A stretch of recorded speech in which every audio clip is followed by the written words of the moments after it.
This video is a recording of a virtual blood typing lab.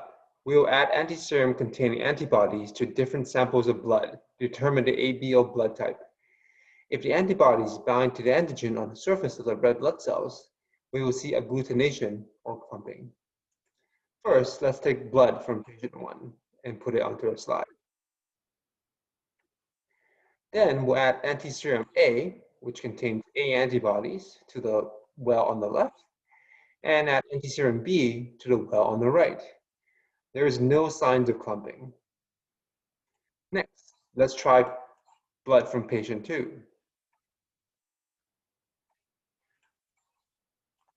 On the left, again, we add antiserum A containing anti-A antibodies. And on the right, we add antiserum B containing anti-B antibodies. We notice that there is clumping in both of the wells.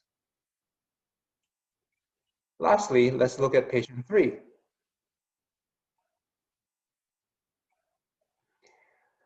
On the left, we add anti-A antibodies, and on the right, we add anti-B antibodies.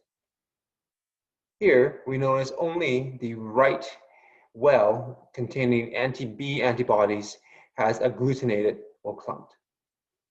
Stop the video now and record your findings.